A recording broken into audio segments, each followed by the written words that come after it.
Salut YouTube, bienvenue sur la chaîne de Richman. Alors, je continue ma série de vidéos pour te donner les meilleures techniques pour apprendre l'anglais. Et comme je t'avais expliqué au début de ce défi, mon objectif c'est simplement que tu puisses avoir les éléments de base pour pouvoir te débrouiller en anglais, parce qu'après mon objectif c'est de parler et de travailler sur cette langue. Et là, il y a le site dont je t'avais parlé, le FSI. Je me rappelle toujours pas le sigle, ce qui veut dire FSI, mais on s'en fout, parce que ce qui est important dans le FSI Language Courses, c'est que tu as devant toi des cours gratuits et qui sont libres de droit pour apprendre le français. Donc si tu parles déjà le français, évidemment, ça, ben voilà, c'est marqué Foreign Service Institute. Donc c'est, je vais lire cette petite partie. Foreign Service Institute, donc le service, l'institut de services étrangers. These courses were developed by the United States government and are in the public domain. Donc ça c'est super intéressant. Donc ces cours ont été développés par le gouvernement des États-Unis et ils sont dans le domaine public. Ça veut dire que tout le monde peut faire ce qu'il veut avec. Et même si justement pour l'instant toi la seule chose que tu peux regarder, parce que si tu regardes cette vidéo c'est que t'es pas super fort en anglais, sinon tu pourrais directement aller l'utiliser pour apprendre la langue que tu veux. Là, la technique, c'est de faire ce qu'on appelle en hacking le reverse engineering, c'est-à-dire d'essayer, donc dans le hacking, alors je fais juste une petite parenthèse vite fait sur le hacking, c'est par exemple quand tu as des logiciels propriétaires comme macOS ou comme Windows, les hackers, quand ils font du reverse engineering, c'est qu'ils essayent de deviner quel est le code source, parce que le code source n'est pas accessible, donc c'est-à-dire ils essayent de remonter le truc à l'envers. Ben là, c'est un peu la même chose qu'on peut faire avec les cours de français, parce qu'on est francophone, donc tu es francophone, mais tu veux apprendre l'anglais. Là, ce sont des cours de français, mais pour des anglophones. Donc ça veut dire qu'à chaque fois, tu vas avoir un système où il y a le mec qui va parler en anglais, et puis après, il va te dire, ben voilà, en anglais, il va te dire ce que ça veut dire, ce qui est dit en français ou qui est écrit en français. Donc du coup, toi qui parles français comme moi, tu vas pouvoir, en fait, apprendre l'anglais. Bon, c'est un peu plus compliqué d'apprendre comme ça, c'est pas la meilleure méthode, mais disons que là, tu as affaire à du contenu gratuit qui a été testé et surtout qui est très riche. Tu vois, comme là, c'est marqué par exemple FSI, le monde francophone. Au passage, ça peut être utile comme matériel si tu veux donner des cours de français. Ou si tu veux proposer une autre technique pour pouvoir progresser gratuitement, c'est de proposer, tu passes une annonce sur le Bon Coin par exemple, tu dis voilà, propose cours de français contre cours d'anglais pour anglophones qui vivent en France par exemple. Ou quelqu'un par internet qui veut venir en France pour voyager ou pour travailler et qui a pas de, qui a pas de niveau en français, tu peux proposer ça, ça se fait beaucoup. Sinon, tu as un site que je te mettrai dans la description qui s'appelle Italki, qui est basé sur ça, mais sauf que très souvent, par contre, Italki, c'est plus trop d'échanges maintenant, c'est plus les gens ils proposent leurs cours. Mais tu peux, voilà, tu peux éventuellement trouver. Tu as aussi un site qui s'appelle polyglotclub. Je sais plus si c'est .fr ou .com, je te mettrai dans la description. Voilà, alors, attends, je vais descendre bien plus bas pour voir, j'ai l'impression que c'est que du français. C'est pour ça que le titre était en français. Donc ça, hop, on va fermer. Ouais, ça c'est que du français. Donc ici, ça doit être en anglais, je pense. Ouais, voilà, si on écoute vite fait. Foreign Service Institute, Metropolitan French, Familiarization and Short-Term Training, Lesson 1, Conversation, Listening in. Bonjour, monsieur. Bonjour, vous êtes Madame Smith, n'est-ce pas? On vous attendait. Pardon? Oui, je travaille à l'ambassade. Oui, bien sûr. Bon, là en fait, je connais le principe de ce genre de truc. Tout l'extrait audio il va être en français.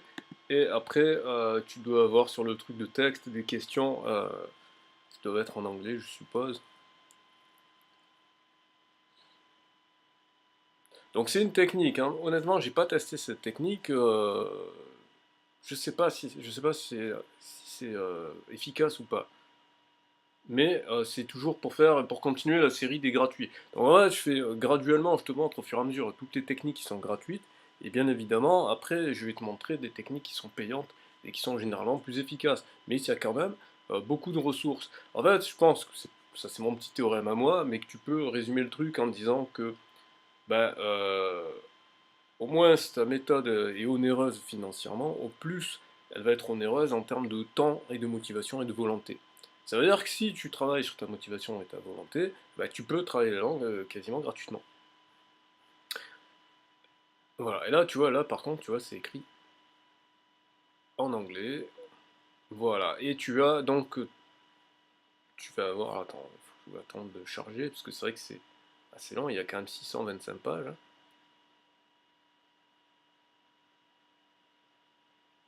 Voilà, donc là, ils expliquent le truc pour les enseignants, c'est-à-dire que même tu peux te servir de ça si tu veux faire la technique que je t'ai dit, donner des cours de français, tu peux même, je pense, donner des cours de français, et voilà, quoi, vraiment.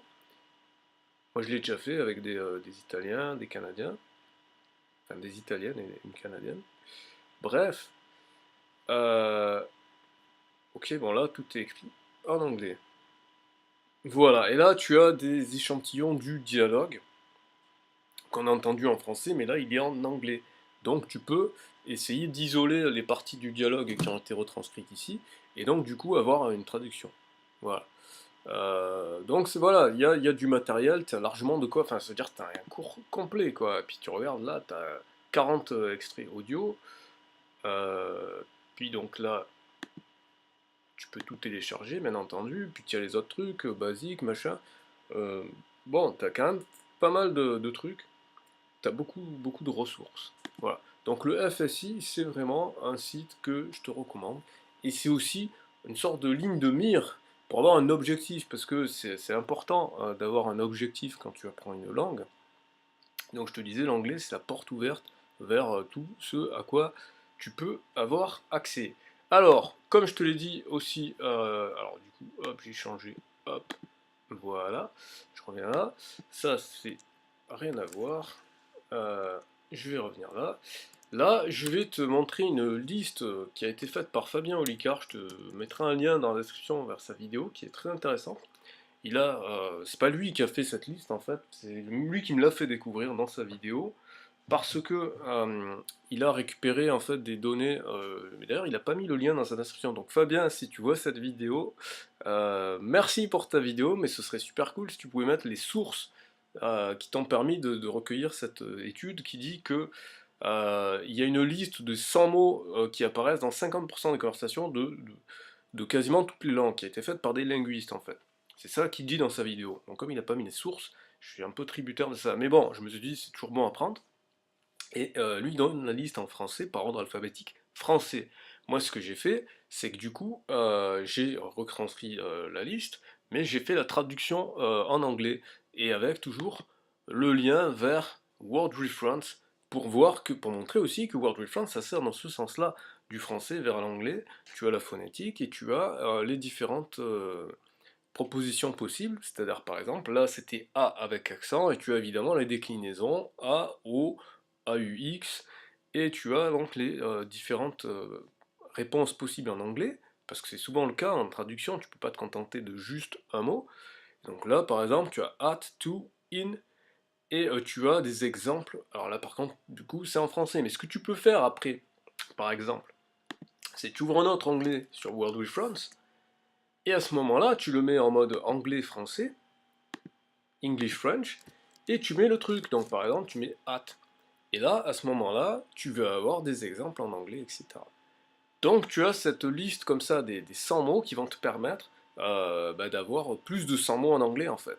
Donc tu viens de gagner gratuitement plus de 100 mots en anglais. Donc on va les voir ensemble. Donc il y a donc a en français, c'est at, in ou to. Comme at work, in the studio, or to the direction, par exemple. Tu as le verbe avoir, to have.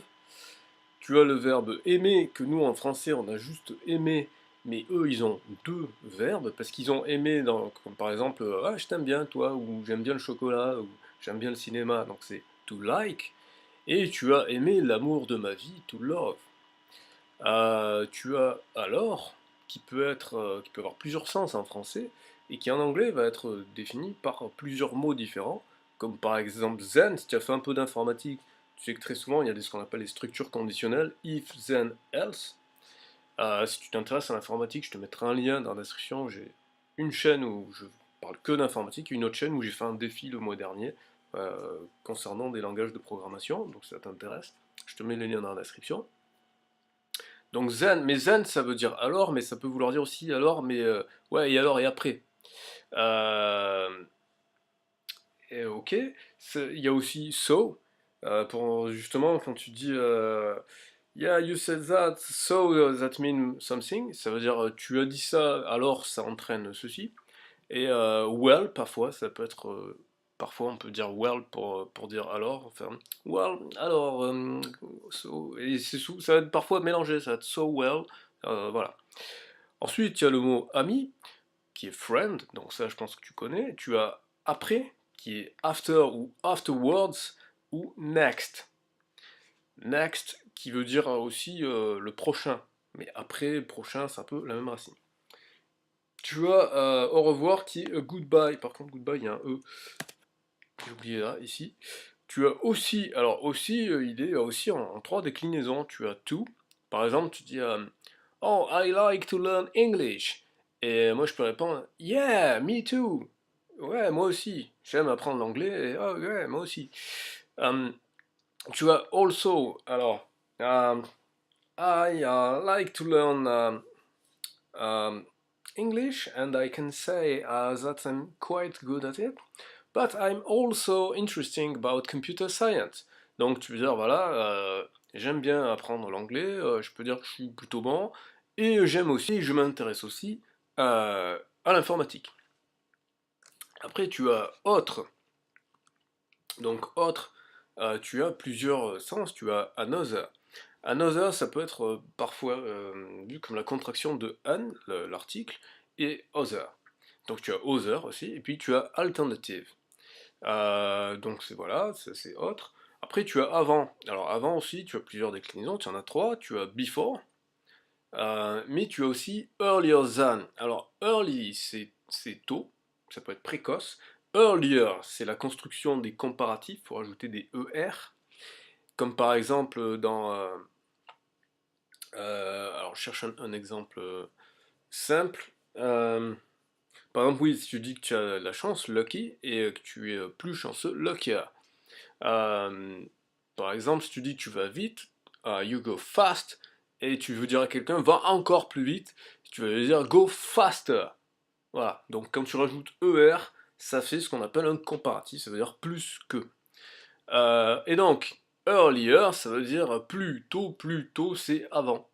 Donc earlier than, parce qu'un comparatif c'est toujours, comme son nom l'indique, c'est une comparaison, donc c'est que tu mets dans la balance deux choses, donc c'est tu compares une chose à une autre. Donc le than, ça se traduit par le que. Donc earlier than, ça veut dire plus tôt que, avant une certaine heure, avant une certaine période, donc c'est un avant.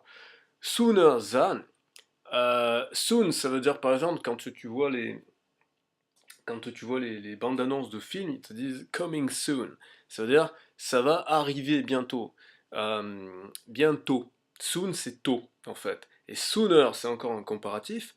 Donc ça veut dire plus tôt. Donc avant.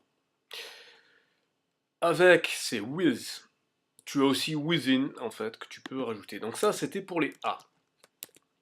Alors pour les B, donc tu as beaucoup, qui en anglais se traduit par de deux façons. Soit tu dis a lot.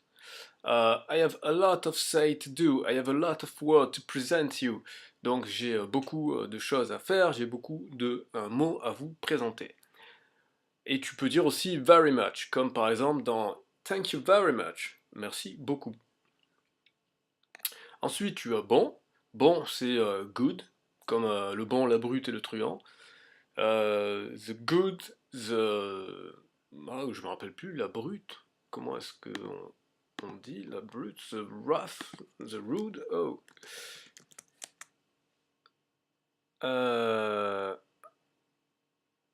Oh, brute, on peut dire, loud, untreated, mais je crois qu'en anglais le titre est différent. Je checkerai, je te mettrai ça. Ok, après tu as donc ce qui est bon en termes de. C'est correct, c'est décent, decent. C'est aussi, donc dans la vidéo d'hier, je te parlais des vrais amis, hein, les mots qui sont originaires du français. Decent, c'est exactement comme en français. Décent, c'est bon, correct. Right, right, ça veut dire droit. d'accord? Mais droit comme en français, c'est-à-dire que ça peut être droit comme the right and the left, la droite et la gauche, mais ça peut aussi être dire droit pour dire que c'est juste, c'est selon le droit. Par contre, le droit en anglais c'est the law, la loi, mais right c'est aussi quand tu dis you're okay, right? Est-ce que tu es ok, d'accord? Mais après tu peux dire aussi par exemple, tu dis What's the capital of England? London. Right. Comme tu pourrais dire correct. Donc right, ça peut aussi être employé comme ça, comme correct, bon, juste. Tu as bonjour, donc bonjour c'est hello. Alors hello en fait, c'est plus ouais, c'est bonjour. Enfin, on peut dire bonjour ou salut en fait. Mais disons que le salut c'est hi. Et hello, on va dire bonjour. Après, ils font la distinction, ce que nous on fait pas trop, on dit pas vraiment bonne matinée. Tu vois, quand tu dis bonne matinée, en fait, en, en anglais, tu le traduirais plutôt en disant have a nice morning.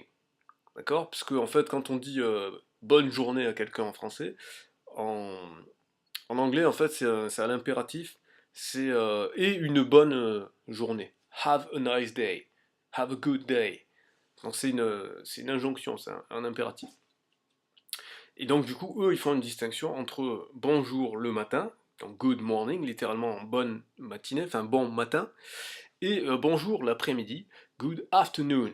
Pourquoi? Parce que noon c'est midi et after c'est après, donc après-midi, littéralement. Good afternoon, bon après-midi. Même si on dit aussi bon après-midi, mais quand on dit bon après-midi, c'est pas pour dire bonjour en fait, on dit bon après-midi pour on souhaite à quelqu'un. Et donc là, si on traduisait vraiment le bon après-midi, on dirait have a nice afternoon. Voilà. Ensuite, pour les C, donc pour les C, tu as ce, ceci, cela, c'est this, that. Attention, parce que il y a des pluriels. Il y a ce, C-E-U-X, d'accord, et C, ce serait alors le pluriel de this. Et là, c'est très difficile pour les Français de percevoir la distinction qu'il y a entre this, qui est assez bref, et this, qui s'écrit T-H-E-S-E. D'ailleurs, je vais le rajouter ici. Tu le vois, ziz, comme ça. Ziz, c'est comme dans cheese. C'est la même sonorité que cheese, que vietnamese, Chinese, portuguese, etc. D'accord? Donc ça, c'est le pluriel de this. This, c'est au singulier, c'est net, c'est brut. Ziz, c'est prolongé. Et le pluriel de that, c'est those. Ok, après tu as les choses. Donc chose c'est thing, ou object, ou item. Item, j'insiste sur celui-là parce que très souvent tu verras malheureusement plein de gens qui font des anglicismes. C'est pour ça aussi qu'il faut apprendre l'anglais, pour apprendre la différence qu'il y a entre les mots français réellement et les anglicismes qu'on fait alors qu'on a un mot français qui convient. Item et non pas item, tu vas dire à les gens qui vont te dire on parle des items d'une liste. Non, c'est parce qu'ils ont vu un tutoriel en anglais où il y avait marqué item, list item, or a list of items, ce qui est normal, mais item littéralement en fait ça veut dire article. Et si tu vas dans un supermarché dans un pays anglo-saxon, tu verras, ou si tu vas sur un site web et que tu vas acheter des objets, donc tu sais, tu as le truc que tu mets dans le panier, ils vont te dire you have, je sais pas moi, 10 items in your basket, par exemple. Parce que je rappelle que basket, ça veut dire panier. Donc item, c'est article, article, objet. Comment, c'est how. Comme dans How are you? Comment ça va? Littéralement, comment es-tu? Après, tu as content. Content qui peut se traduire par glad. Alors glad, c'est à la fois content ou ravi. Pleased. Pleased, ça veut dire bah, que ça te fait plaisir, donc t'es content. Ou happy, mais happy en fait c'est plutôt on dirait heureux, mais on peut voilà on peut le dire pour content. Après tu as les dés, donc dans les dés tu as dans, donc dans il y a in, j'ai pas rajouté mais tu peux mettre aussi into, c'est pour être encore plus précis. Voilà. Après pour le 2 il peut servir à plusieurs choses. Le 2 il peut servir à exprimer la possession. Euh, c'est alors je cherche un exemple de c'est de mon point de vue quelque chose d'intéressant où c'est pourquoi j'avais mis ça? On va cliquer dessus parce que si je l'ai mis c'est qu'il était sur World Reference et ouais. Mhm. Ouais, alors c'est plutôt dans le du ou dans le D apostrophe. D'accord. Ouais, de ma mère, ouais. Regarde la nouvelle voiture de ma mère, donc ça en anglais, bah ils l'ont traduit, bah, Look at my mother's new car. Donc tu as la traduction, ah ce qui est pas mal, parce que dans la version anglais vers le français, t'as... Ah oui si, t'as la traduction aussi. Ouais ouais, j'avais même pas remarqué qu'il y avait les traductions sur Word Reference, des exemples. Bah c'est cool. Voilà, ok. Après donc tu as from pour dire la provenance, par exemple I come from France, ça veut dire je viens de France. Euh, et après, tu as deux comme off. United States of America. Les États-Unis d'Amérique. Le off, c'est le 2 apostrophe. Après, tu as dehors. Dehors, c'est outside. Ou outdoors. Littéralement, outside, ça veut dire en dehors du côté. Side, c'est le côté. Outdoors, ça veut dire littéralement en dehors, au-delà des portes. Enfin, pas au-delà, parce qu'au-delà, c'est beyond. Mais bon, voilà, ça veut dire après les portes, en dehors des portes. Et quand, en fait, c'est plus familier, mais que ça peut se comprendre si tu es un étranger, tu peux dire simplement out. Out, dehors. Par exemple, quand tu dis... mais d'ailleurs, c'est pas forcément familier. Je me suis laissé un peu abuser par Word Reference, je suis pas tout à fait d'accord quand ils disent que c'est informel, parce que quand tu regardes un match de tennis en anglais, l'arbitre, ou que tu joues à un jeu vidéo et que de toute façon c'est en anglais, l'arbitre, quand la balle est dehors, il va dire out, dehors. D'accord. Il dit pas outside d'ailleurs, ce qui serait plus logique, puisque au tennis, si la balle est dehors, c'est par rapport à une ligne, donc c'est aller d'un côté ou d'un autre de la ligne. Et il dira out. Et quand tu es énervé et que tu dis à quelqu'un casse-toi, tu dis get out. C'est-à-dire sors de là. Tu as aussi go away, mais là c'est vraiment va-t'en. Ce qui est pas pareil. Bref, après tu as dernier, dernier c'est last. Euh, mais ils ont pas mis, mais tu peux aussi mettre ultimate. Ultimate, c'est aussi dernier. Alors je vais me mettre dans le English to French pour vérifier avec toi, mais euh, oh, ouais voilà, finale ultime. Il y a aussi par excellence suprême, ouais tout à fait. Mais il y a finale, finale dans le sens de dernier, hein, dans l'ultime recours, le recours final, voilà. Donc t'as final, voilà. Après t'as dire, dire c'est say et c'est state. State littéralement en fait c'est déclarer. State c'est aussi l'État, hein, comme United States of America, c'est les États-Unis, mais state c'est aussi une déclaration. Parce qu'un État, en fait, le mot qui se rapproche le plus en français et qui a la même structure, même origine latine, c'est statut. Le statut c'est un État. En fait, c'est un état. Quel est ton statut? Quel est ton état civil, par exemple? Quel est ton statut dans la société? Et donc, c'est statuer, déclarer. D'accord? D'où le dire. Dire dans le sens déclarer quelque chose. To tell. To tell, c'est plutôt raconter, en fait. Mais on peut dire aussi tell me something, dis-moi quelque chose. D'accord? Donc, c'est les deux sens. Ok. Ensuite, on a les E. Donc les E, on a elle, she ou her. Parce qu'ils ont cette distinction qui est bien pratique, par exemple. Parce que nous, en français, on a la distinction pour le masculin seulement. On a il et on a lui. C'est à lui, on dit. Cet objet-là est à lui. Mais on dit aussi cet objet-là est à elle. Et c'est le même que si on dit elle est au cinéma. Alors qu'eux, ils ont les deux cas. Ils ont she pour elle et her pour dire that her phone. C'est son téléphone, à elle. Et ils ont his pour lui. Voilà. Après, tu en haut, donc up, c'est pas up, il n'y a pas de H, up. Voilà. Ensuite, tu as encore, donc encore, il y a plusieurs sens. Again, si tu dis one more time. Same player, play again. Donc one more time, c'est une fois de plus. Encore une fois. Same player, play again, c'est même joueur joue encore. Now, qui veut dire aussi maintenant, else. Par exemple, si tu vas au McDonald's, ou non, c'est un très mauvais exemple, tu vas pas au McDonald's, tu vas au restaurant ou dans un bar ou je sais pas quoi, et tu commandes un truc, et après ils te disent anything else, quelque chose d'autre, quelque chose encore. C'est quelque chose d'autre dans le sens où quelque chose que je rajoute, donc le encore. Ou le fameux, le fameux, le fameux what else de voilà, de on ne dira pas qui. More c'est plus, et still c'est encore dans le sens ah t'en as encore là toi. You're still there. You never give up. Tu es encore là, tu n'abandonnes jamais. Et après, il y a la conjonction de coordination et, and, tout simplement. Alors après les F, il n'y en a qu'un, c'est faire, qui se décline en deux verbes, do, qui est le faire, j'allais dire, abstrait, et make, qui est le faire avec les mains, quoi. Donc en fait, t'as un moyen mnémotechnique, make, main.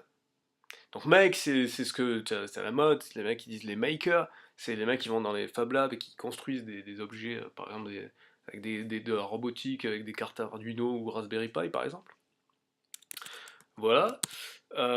Ensuite, tu as le G, donc pour G, tu as grand, donc qui se traduit par tall, littéralement, c'est haut, c'est la hauteur, voilà, la taille. Big, c'est grand, gros, ça dépend.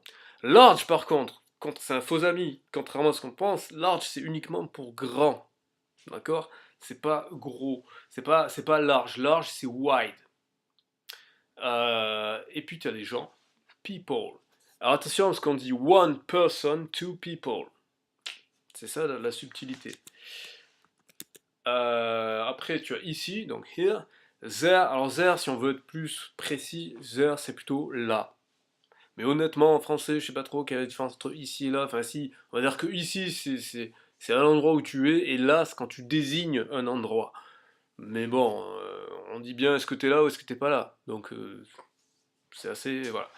Donc, il y a he, comme je t'avais dit, pour il, et il y a it, parce que l'anglais a cette particule que l'on n'a pas en français, qui désigne les objets. It, ça va servir pour les objets et pour les pets. Les pets, c'est les animaux domestiques. Mais là, encore une fois, il y a des irrégularités, parce que les pets, quand ils ont des prénoms, eh ben, on utilise he or she. Donc, c'est un peu le bordel, finalement.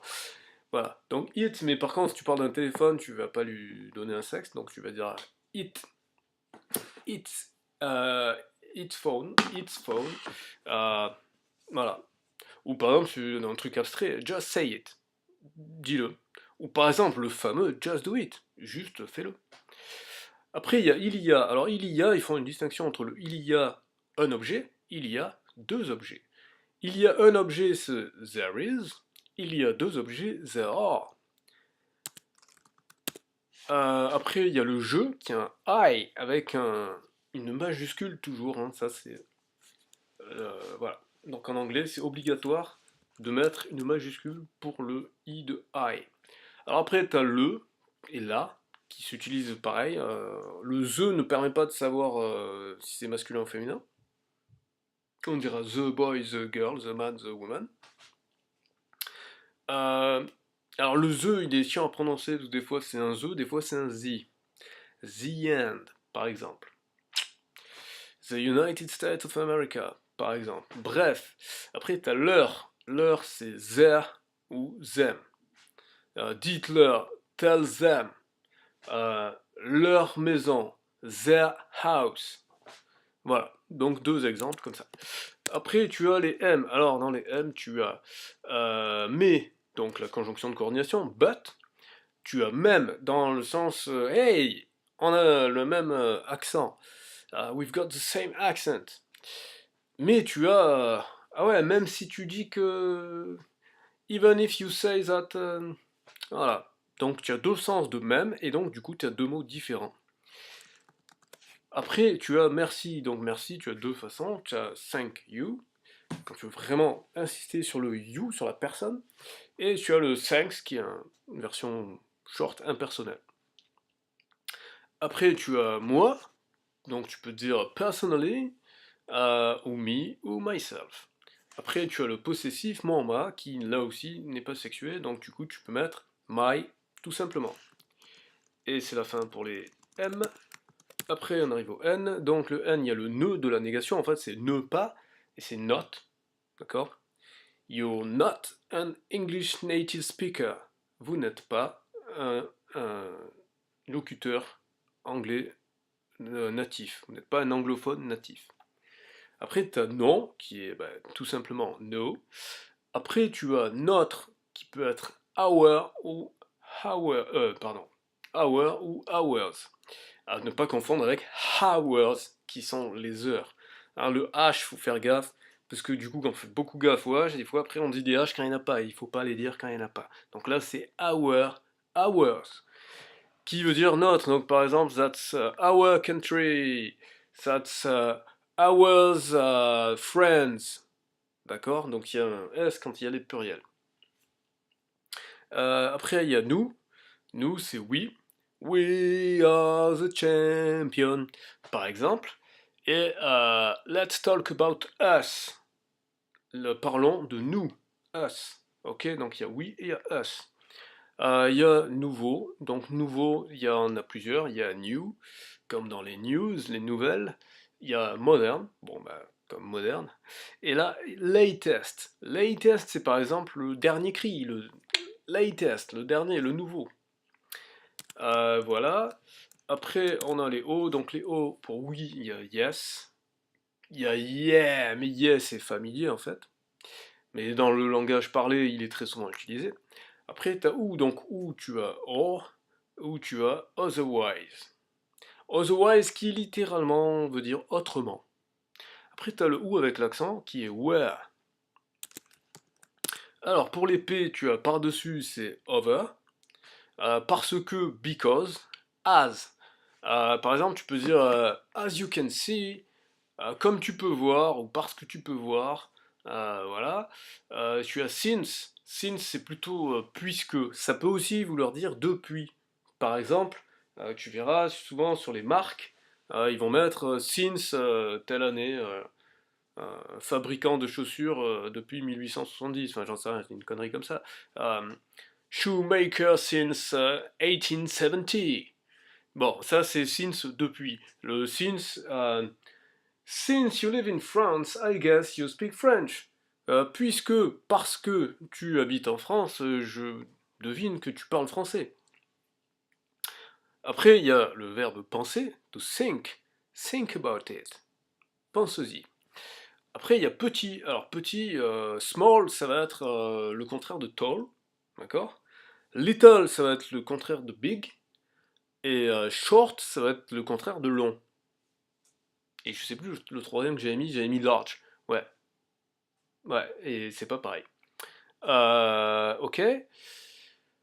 Pouvoir. Alors, pouvoir, comme en français, il a plusieurs sens. Il y a le pouvoir, la puissance, power, le pouvoir politique, par exemple. Mais aussi la puissance, la force. Ability. Donc, comme en français, alors, comme en français, non, parce qu'en français, on utilise un H pour l'habilité. Mais voilà, c'est la capacité que tu retrouves dans capacity. Après, tu as place. Alors, place, place, pardon, on parle du français. Justement, il y a le place en anglais qui est un peu différent.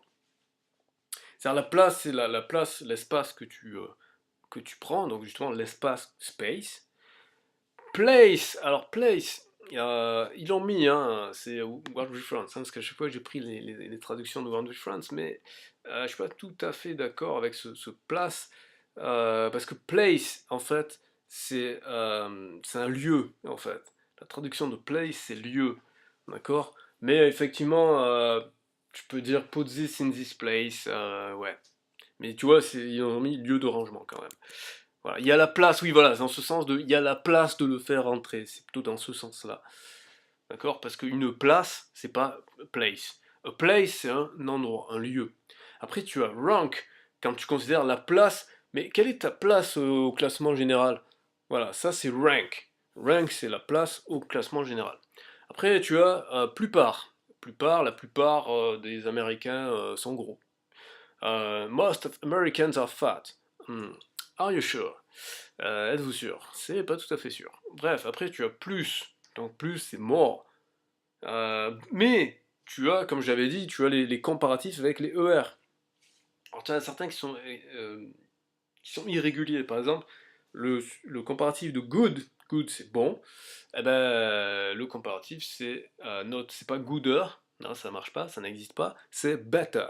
Et ça, il faut l'apprendre. Tu peux pas le deviner. Voilà, mais par contre, si tu dis. Alors, je cherche un exemple. Si tu dis.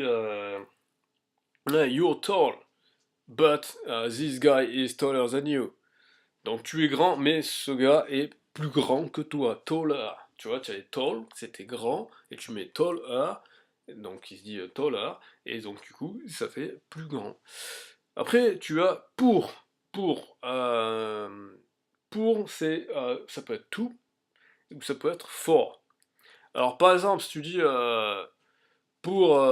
as fait un peu d'informatique, tu as vu ce que c'est une boucle for. Par exemple, si pour i allant de 1 jusqu'à 5, for i equals 1 to 5, par exemple.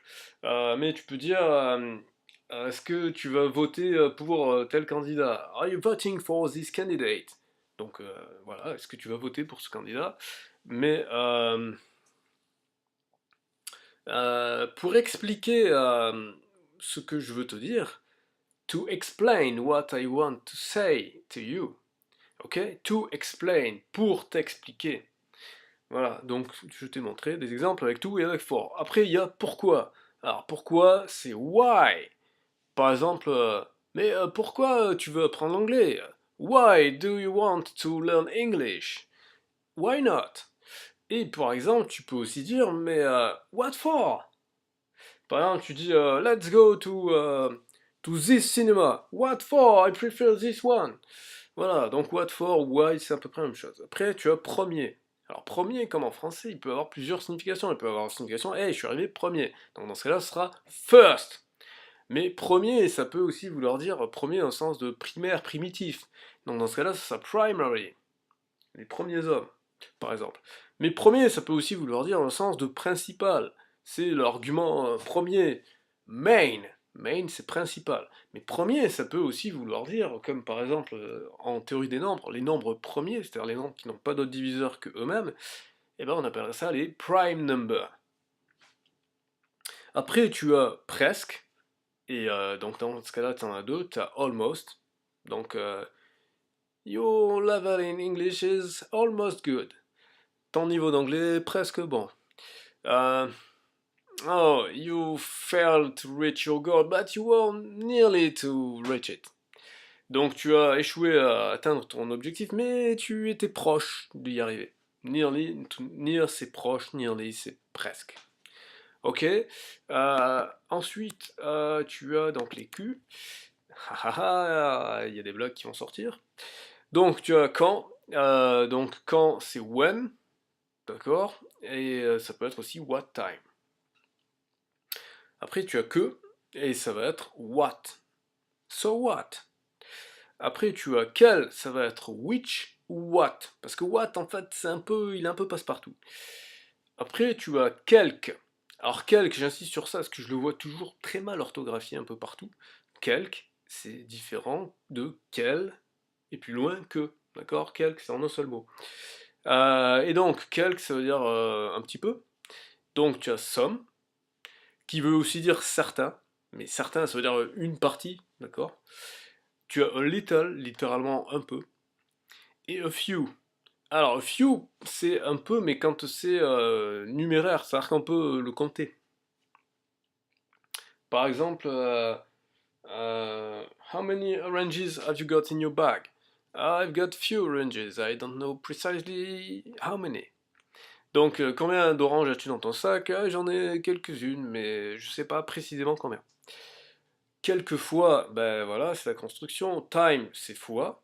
Parce que ça peut aussi vouloir dire le temps, mais ça veut dire aussi fois, comme à chaque fois, every time. Et ben justement, quelquefois, on a vu que quelque c'était some, et time c'est fois, donc sometimes. Sometimes I like to speak English. Quelquefois, j'aime bien parler anglais. On pourra aussi dire, et le traduire par parfois, ce sometimes. Et on peut dire aussi occasionally, qui, bon ben voilà, c'est comme en français, occasionnellement. Qui, c'est woo, comme Doctor Who. Je ne regarde pas de série, je sais juste que ça existe. S'il vous plaît, donc c'est please. Savoir, c'est to know. I know him. Ça peut être je le connais, parce que c'est savoir et connaître. Seulement, c'est only. Only you. Seulement toi. Si, alors si, comme en français, il peut avoir plusieurs sens. Ça peut être si dans le sens de si tu fais ci, alors je ferai ça. If you do that, then I will do that. Donc c'est if. Donc pareil, si tu as fait de l'informatique, voilà. Et puis tu as whenever qui est un petit peu le même esprit. Et tu as so qui est différent par contre. C'est par exemple, oh, tu es si grand. You're so tall. Voilà. Après, tu as soit. Mais soit, pareil qu'en français, il peut vouloir dire c'est soit l'un, soit l'autre. Et dans ce cas-là, ce sera either or. Après, tu as soit dans le sens soit, qu'il en soit ainsi. Agreed.